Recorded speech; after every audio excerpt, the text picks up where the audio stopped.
Remember, billions of people have lived before you. They laughed. They cried. They fell in love. They hated. They fought wars. They prayed to their gods.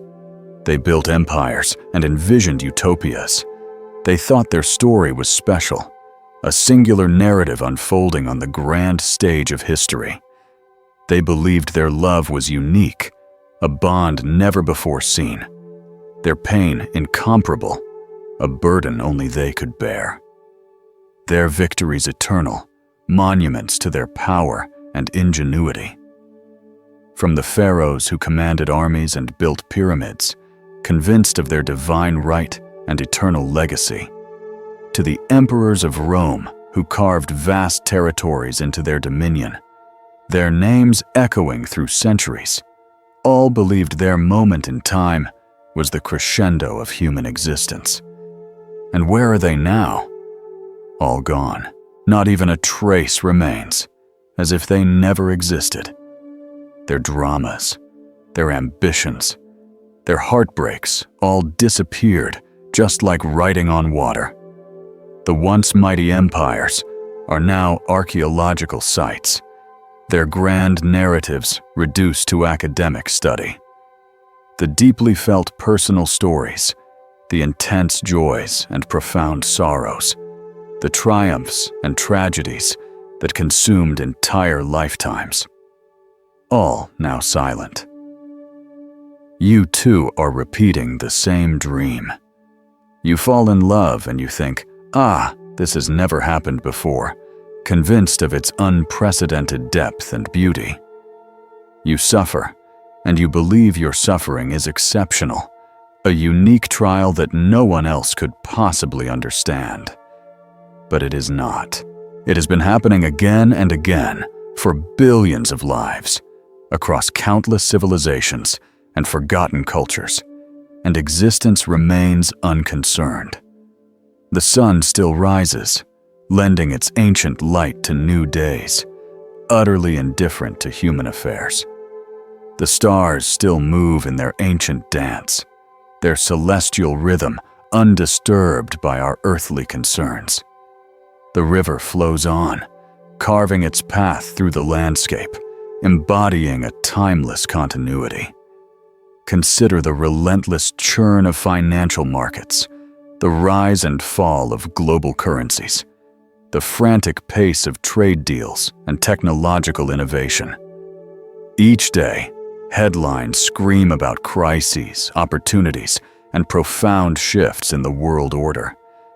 Yet, viewed from the vastness of the cosmos, our intricate human endeavors, our urgent economic indicators, and our geopolitical power plays are but fleeting patterns. The Earth continues its ancient orbit.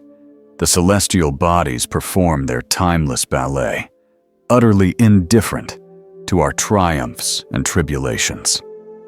Existence does not take notice of your dramas, your personal economic booms or busts, or your momentary political victories.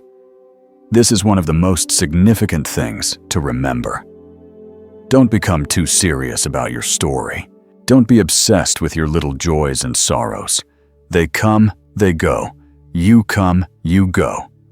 The mystics have always said, the world is a dream. Beautiful sometimes, ugly sometimes, but still a dream. This isn't to diminish genuine suffering or joy, but to offer a profound shift in perspective. In an age of constant digital connection, where personal narratives are amplified across social media, the lines between our inner world and public performance blur. We are often encouraged, even compelled, to curate and present a special version of ourselves, leading to a kind of collective self-obsession. We chase external validation, believing it will solidify the reality of our story, when in truth, it only deepens our immersion in the dream. Don't get lost in it. Watch it, play in it, enjoy it, but remember, it will pass away. What remains? Only one thing: the watcher, pure awareness within you, that which has no beginning and no end, that which never dies. This is the only reality. Watch carefully. Whatever you call your life is nothing but a drama being played on a tiny stage. One day you are a lover, the next day you are an enemy. One day you are a king, the next day you are a beggar. Success comes and you fly high, your ego inflated by fleeting triumphs. Failure comes and you fall into darkness, feeling the weight of the world on your shoulders. And all the while, you believe this is real, this is ultimate. Think of the great political figures who stride across the global stage, convinced their policies and decisions will shape the destiny of nations for generations. Or the titans of industry, who build vast corporate empires, believing their innovations will immortalize their names. Yet history is replete with examples of powerful figures whose influence, once thought immutable, faded into footnotes, and of colossal corporations that crumbled, replaced by new paradigms. The urgency of their efforts, the intense focus on their perceived impact, all eventually succumb to the relentless march of time. The role of the king or CEO, the rebel or the saint, is temporary, a costume donned for a finite period. But existence does not take it seriously. The sun does not stop rising because you are broken-hearted. The stars do not pause their journey because you are celebrating. The trees do not weep with your sadness, nor do the rivers clap for your victories. Life goes on, unconcerned. This is why the mystics say, do not get too identified with the play. You are an actor upon the stage, but the role is not you. Today you play a father, tomorrow a businessman. The day after, a corpse carried to the burning ground. The roles change, the stage remains. And you, the one who is watching, remain. Once you understand this, a certain lightness enters your being. You no longer cling to success as if your very identity depends on it.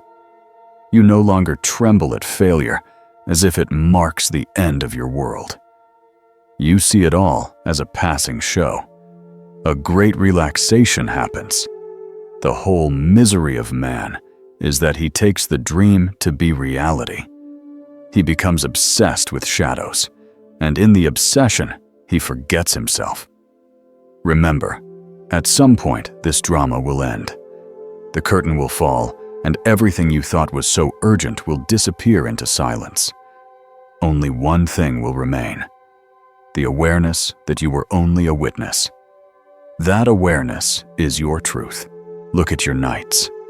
You fall asleep, and in your dream, somebody insults you. You wake up with your heart burning, your fists clenched, ready to fight. Or in another dream, you meet the woman you love, and the sweetness lingers even after you wake. In those moments, the dream feels absolutely real. It has weight, color, emotion.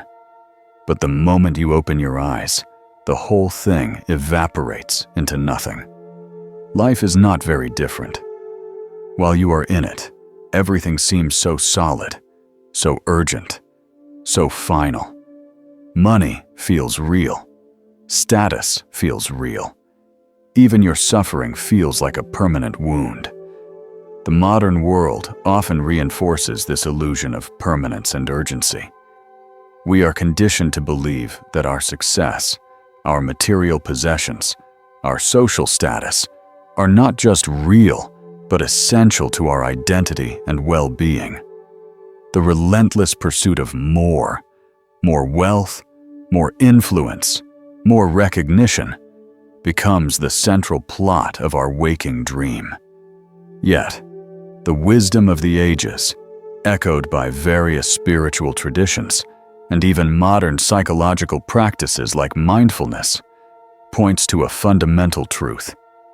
Grasping too tightly to these transient elements only amplifies our suffering.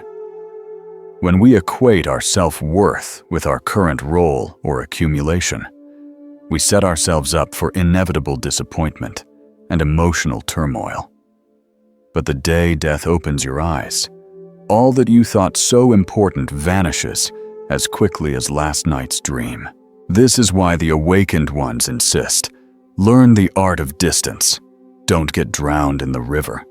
Sit on the bank and watch. Yes, the river flows. Waves rise and fall. Sometimes the water is calm, sometimes violent. But you remain the watcher. You are not the river.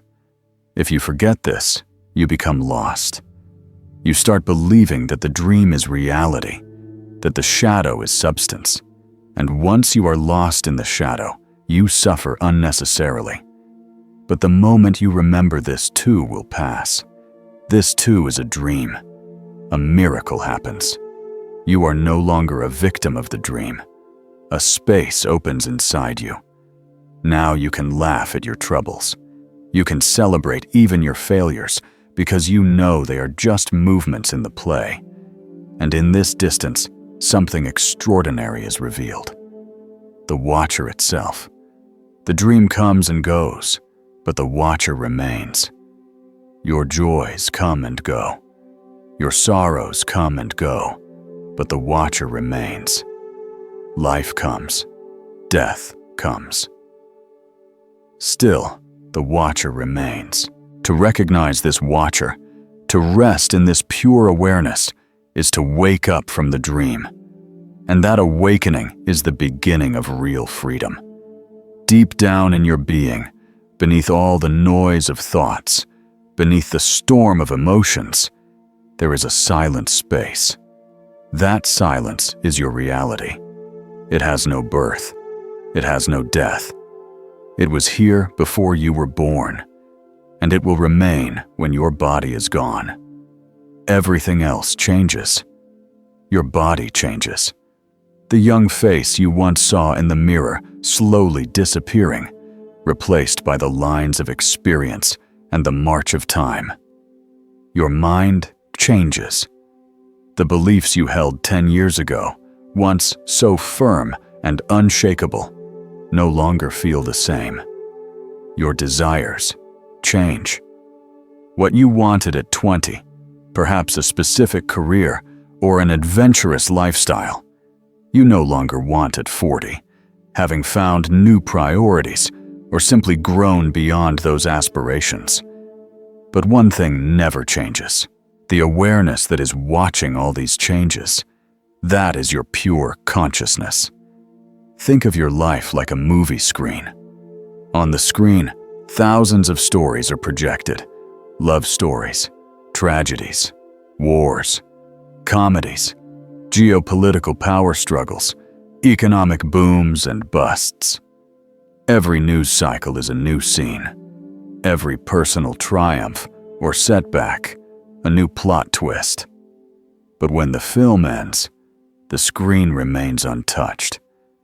The fire in the film does not burn the screen. The flood does not make it wet.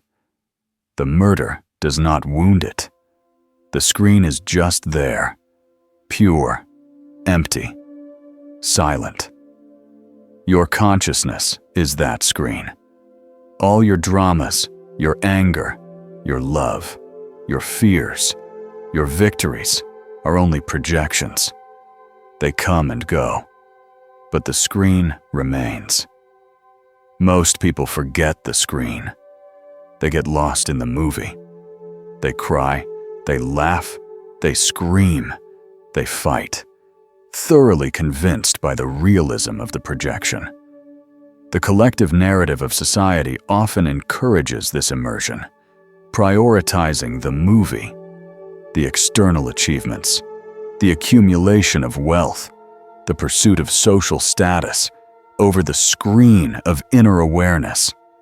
The constant bombardment of information, the pressure to react and form opinions, the relentless comparison with others, All draw attention away from the quiet, unchanging witness within. But the moment you turn your attention back to the screen, suddenly, everything changes. A deep relaxation enters you. You can enjoy the movie without being consumed by it. You can engage with the world, participate in its dramas, without becoming a victim of its fluctuations. Remember who you are. You are not the role you are playing. You are not even the body or the mind through which you act. You are the pure witness, the eternal awareness. To touch this truth is to touch freedom. And once you know it, you can live in the world, but never be possessed by it. You can love, but without chains, free from the fear of loss. You can succeed, but without pride, understanding its transient nature. You can fail, but without despair, knowing it's just another scene in the grand play. Religion is not Hindu, not Christian, not Muslim.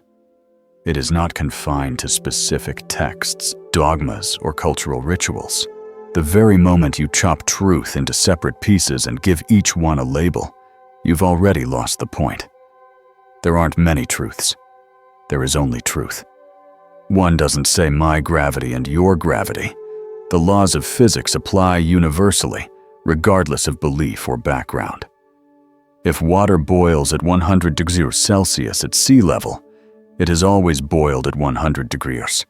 Whether you're a sinner or a saint, a Jew or a Hindu, an Eastern mystic or a Western scientist, it makes no difference. Nature doesn't bother with passports or ideological distinctions. And genuine religion, or more accurately, genuine spirituality, is the same. When you come upon truth, you don't find it stamped with "Made in the East" or "Property of the West." Truth is not a franchise. It is not historical, not geographical. It is timeless, spaceless, simply what is. Now you can invent endless fictions, countless lies, and parade them around in costumes, elaborate theological systems, rigid political ideologies, complex economic theories that promise ultimate solutions. But the truth, like the sun, shines without a label, and there has only ever been one. This fundamental awareness, this silent screen, is the core of all authentic spiritual inquiry, transcending cultural and temporal boundaries. Have you noticed how many faces you wear in a single day? In the morning with your wife, you put on the mask of a husband, perhaps a nurturing or a demanding one. At work, you become a professional, adopting the demeanor required by your role, a leader, a subordinate, a collaborator. With your children, another mask, the father or mother, gentle or firm. With your friends, yet another, perhaps more casual and open. And with strangers, perhaps the mask of politeness, distance, or even indifference. But none of these are truly you. These are roles, costumes, borrowed behaviors, strategies adapted for specific social interactions. And the strange thing is they change automatically. The moment you walk into the office, you straighten your back. You adjust your tone. Your posture shifts. You don't even think about it. The mask simply appears. You have been switching masks for so long that you have forgotten your original face, the raw, authentic being beneath the performance. That is why people feel so tired, so disconnected, so often suffering from identity crises, because they live in constant performance. Imagine just for a moment dropping all masks. No husband, no worker, no father, no leader, no servant, just you. Raw, naked, without pretense, without the need to impress or defend. It may feel frightening at first, like stepping onto a stage without a script or costume, exposing a vulnerability long hidden. But soon it becomes liberating. Suddenly, you don't need to impress anyone. You don't need to protect an image, a carefully constructed persona. You can finally breathe, experiencing an unparalleled sense of ease. This is why people are hungry for silence, for meditation, for retreats into nature. Deep inside, they are tired of pretending, tired of the incessant performance.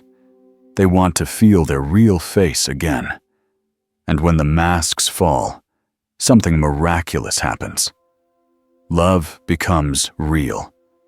Relationships become alive, because now you are not relating from a mask, but from your essence, from a place of genuine presence.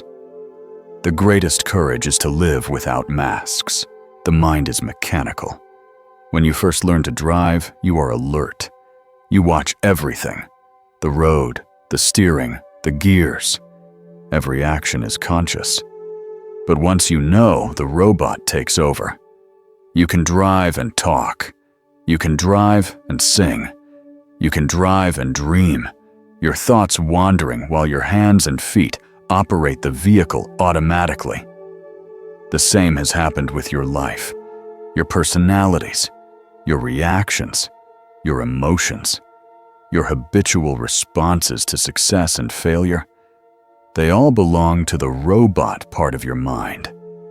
They function automatically, triggered by external stimuli and ingrained patterns. You are not living. You are being lived, passively driven by these unconscious mechanisms. The only way out is awareness. Watch the automatic patterns. Watch the masks you put on. Watch the dream as it unfolds, as if observing a movie in which you are also a character. And the more you watch, the more the mechanical begins to loosen its grip. Then suddenly, there is space, a gap in the automaticity, and in that space, freedom. So remember, everything will disappear: your love, your hate, your success, your failure. All will vanish. The grand geopolitical narratives, the urgent economic forecasts, the fleeting fame of cultural icons, all will fade into the backdrop of history. The curtain will fall. The drama will end. Silence will return. Do not get lost in the dream. Play it. Enjoy it. But do not forget it is only a play. One thing alone remains: the witness, the awareness, the eternal flame within you. That is who you are. That is the only truth. To remember this, to live from this, is the most significant thing.